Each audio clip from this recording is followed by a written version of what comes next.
Spotlight.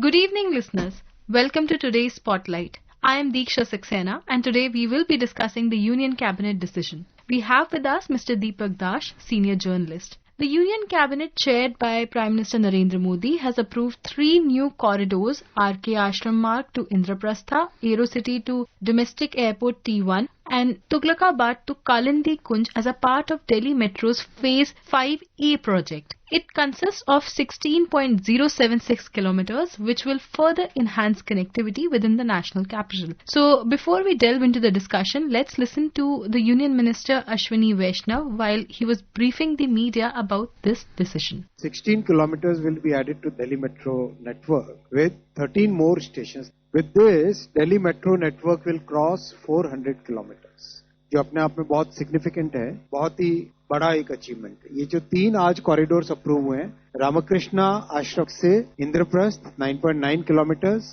at an investment of 9,570 crores. Aerocity to Airport Terminal 1, 2.3 kilometers, 1,419 crores. Tughlakabad to Kalindi Kunj, 3.9 kilometers, 1,024 crore rupees. इस expansion से दिल्ली में 33,000 ton CO2 emissions every year will be saved because of these 3 corridors. We just heard the Union Minister for Information and Broadcasting, Mr. Akashvani Vaishnav, briefing the media on the cabinet decisions. So, Mr. Dash, taking a cue from what he just said, I would like to understand from you. First of all, could you explain the new routes that have been approved for the metro corridor? How will it further enhance the ease of commuting in Delhi? What the Minister said and Cabinet approved today is of huge significance to Delhi and NCR, the National Capital Region of Delhi. That's primarily because of a severe AQI. Second, traffic congestion is increasing in a rapid manner. So these decisions are very significant. And look at the timing of these decisions. When it comes to ease of travel, Delhi Metro has been one of the biggest best performer across the country, rather across the globe when it comes to urban transportation. These 3 corridors have huge significance and for a very long period. One of the major project is RK Ashram Marg to Indraprastha, which passes through the Central Vista area where all these new common central secretariat is coming up. You have Parliament and North and South Block, which will be converted to museums. So this entire corridor of 9.9 kilometer, it will be a huge infrastructure, transport infrastructure for that particular area. What happens, the biggest benefit is that people who are coming from Noida, Ghaziabad, now they need to come to Rajiv Chowk, which is in the central Delhi. From there you take another train to come to Nirman Bhavan or to Central Secretariat Metro Station. Now, because of this particular new link, that will bypass Rajiv Chowk. So what will happen, people who are coming from the east part of Delhi and Ghaziabad, Noida, they can directly come to Indraprastha by existing Blue Line. From Blue Line, they will take this new train to reach Central Vista to all the government offices. And as the minister rightly said, they are expecting that around 60,000 people working in these government offices will be commuting every day. And on the top of that, since Central Vista has been expanded and has been, improved in a big way, after the entire stretch has been revamped as Kartavya Path and new Kartavya Bhavans. So this particular stretch is going to see huge footfall. Even now on weekends, we see that footfall increases beyond 1.5 lakh. So the government expects that in next few years, it could be actually up to 2 lakh. That's primarily because 2 reasons. One is that India Gate, then the entire Kartavya Path area, then you have 2 museums which are coming up. See, this stretch is going to make a huge difference. So I think this is one of the biggest decisions, and this is being done to cater to the need of next maybe 50-60 years. Second part, Aerocity to IGI T1. That's also primarily because many people who are going to the airport, they face this problem. From the current Aerocity, you have to either take a cab or a shuttle service. That's reliable, there is no doubt about that. But once you have a metro system, it will alternate option. And also you can easily reach there. A third thing about Tughlakabad, Kalindi Kunj, again, that's also going to improve the connectivity. People can travel seamlessly. One good thing that we have seen after this Delhi Metro expansion, that now if you are coming from any part of NCR and you want to go to another part of NCR, actually you don't have to face any problem except that you have to change the different lines from blue line to yellow line or blue line to magenta line. It's simply that it has become very seamless. You don't have to go out of the system. You have to you be in the subway or the metro system and you change from one place to another. Third thing is ease of living is primarily because going by road, because of this increasing congestion, there is no certainty by what time you will reach. So metro assures you the punctuality. So that's a huge ease of living, ease of movement. And as we say, mobility is also economy, because if people can easily go from one part to the other, now that increases their productivity, that increases their employability. So overall, this entire project which has been approved with a cost of 12,000 and around 15 crore, 12,015 crore. So that's going to have huge impact. If I can tell you what the minister said, since it's a project, DMRC is a special purpose vehicle. It's a corporation in which Delhi government and government of India have share. So the equity of Delhi government and government of India will be about 1,759 crore each. And the rest amount will come through loans. Usually these come from multilateral loans because the interest rates are low. You have given us a very lucid explanation on why this decision is important today. Here, I would like to understand from you what else needs to be done in the national capital, because as you said that the congestion is increasing and more vehicles are plying on the road and people are obviously preferring better options. So what are the other areas which still need to be connected in the national capital? One thing is very sure, transportation. In public transportation, if you have robust public transport, mass rapid transport, that is the best way to travel in any city or in an urban agglomeration like NCR. So we have seen the example of RRTS, Namo Bharat train, which has started between Meerut and Ashok Nagar, new Ashok Nagar in Delhi, which will be extended to Sarai Kale Khan in Delhi. So that has also helped us in a big way because, people who used to live in Delhi or used to stay on rented accommodation, buy a car, or whereas they have a house outside Ghaziabad or close to Meerut, which are a little more open.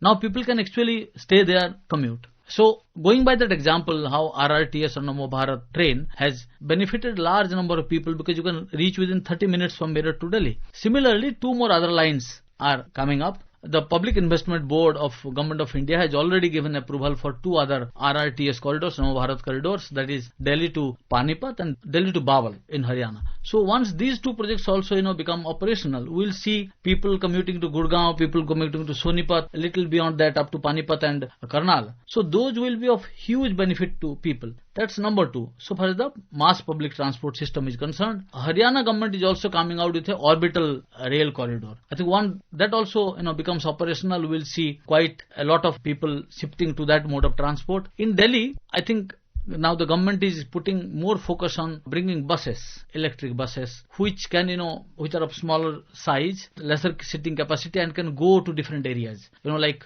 it can connect from one small area to the places where people work or they go for study. So the Devi bus system that has started, a huge focus is on all these new clean mode of transport. I think that is the biggest takeaway from all these decisions. Metro is clean primarily because it runs on our electricity and a significant portion of that also is coming from solar power.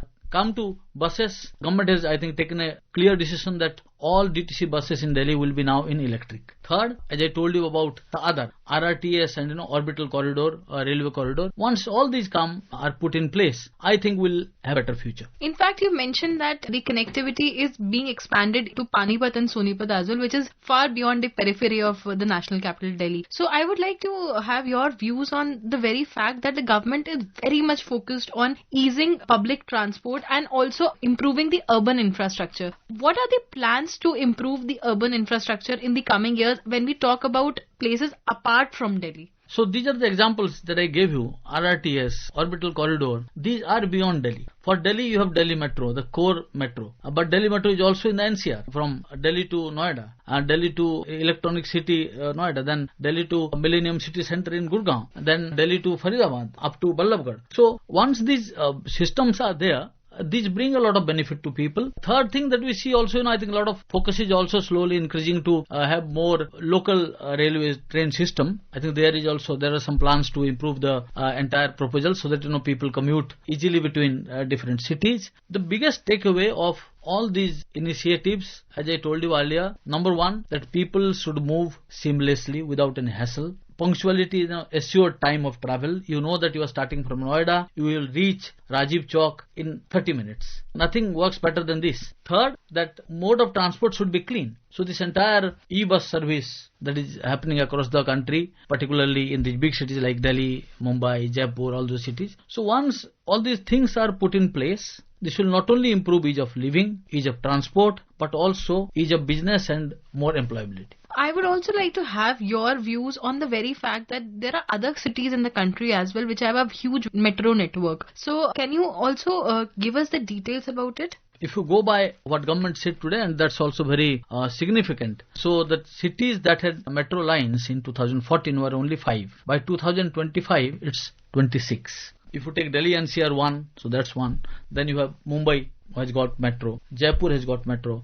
Pune, huge expansion of metro happening. Ahmedabad, huge metro expansion happening. Then Lucknow. So almost like now every city is demanding metro. So there is a clear benefit primarily because, as I told you, it's a clean mode of transport. At one point of time, more people can travel. Bengaluru Metro, look at that, the success of Bengaluru Metro. But there are also some proposals which have been doing rounds, is the, like new mode of transport, that is, Neo Metro in smaller cities, where you can have, rather than having this rail system, other modes of transport where more people can be traveling at one point of time. So I think, and because metro becoming a successful model, now it's getting replicated. Bhopal is also getting metro. So I think every city is now eyeing to get metro. All these new cities, which are, rather cities which are growing, now they also realize that there is a need to have a metro system which connects the parts of city in a big way. I would also like to understand from you, is it also towards our goal of Viksit Bharat and Atmanirbhar Bharat, because metro coaches are being built in India?